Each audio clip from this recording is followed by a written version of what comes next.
இந்த மாதிரியான ரொம்ப பிரம்மாண்டமான திருமணங்கள் அப்படிங்கிறது வந்து உருவாக்குற டேமேஜ் என்ன? அதுக்கு ஒரு ரோல் இருக்கு, ஒரு மினிமல் ரோல் இருக்கு.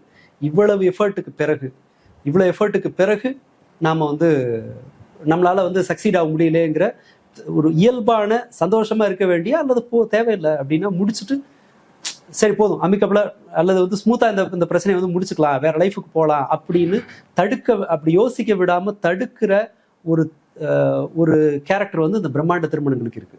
அப்படி ஒரு ப்ரெஷரை வந்து அந்த திருமணங்கள் உருவாக்குது. நம்ம அதை ரீகன்சிடர் பண்ணணும்.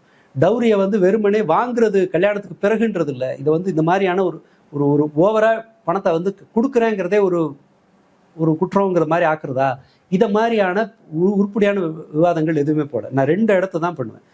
இந்த பிரம்மாண்ட திருமணங்கள் மீதான ஆர்வம் இருக்குல்ல, அது தற்கொலை அளவுக்கு இல்லைன்னாலும் கூட கடுமையான பிரச்சனைகளை, மன வாழ்க்கை பிரச்சனைகளை அது உருவாக்குது. சிலர் வந்து பல்ல கடிச்சிட்டு அதை சஸ்டெயின் பண்றாங்க. அவசரப்பட வேணாம் அப்படிங்கிறத ஒரு தேவையில்லாத ஒரு வாழ்க்கையை வந்து வாழ்றாங்க. அல்லது அதை வந்து முறிக்கும் போது, எதிர்பார்ப்பு பெருசா இருக்கும்போது ஏமாற்றம் வந்ததுன்னு சொன்னா அதை முறிக்கிறதுக்கு கொஞ்சம் மோசமான குற்றச்சாட்டுகளோட வைக்கிறது. இது எல்லாமே நடக்குது 2 சைட்லையும். ஸோ இவன் ஒரு குற்றச்சாட்டு வைக்கிறான்னா அந்த பக்கம் கவுண்டர் கம்ப்ளைண்ட் அப்படி வைக்கிறதுன்னு சொல்லிட்டு இந்த மேரேஜ் லைஃப்பை காம்ப்ளிகேட் ஆக்குறதுக்கு அதுக்கு ஒரு பெரிய ரோல் இருக்கு.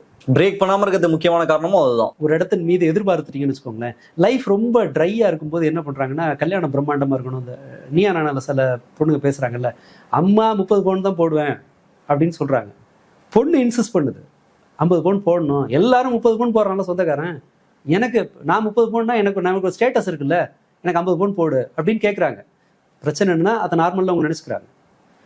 இப்படி கல்யாணத்தின் மீது அதுக்கு ஓவர் இன்வெஸ்ட் பண்றது, அது என்னோட ஸ்டேட்டஸை காட்டுற ஒரு ஈவெண்ட், அது நான் யாருன்னு காட்டுற ஈவெண்ட், எனக்கு நடக்கிற முக்கியமான விஷயம் அப்படின்னு திருமணத்தின் மீது அந்த பூசப்படுகிற அந்த ஒப்பனை இருக்குல்ல, இந்த ஒப்பனை அது இயல்பான மகிழ்ச்சியை வந்து அதை பறிச்சிடுறதுக்கான வாய்ப்பு உண்டு.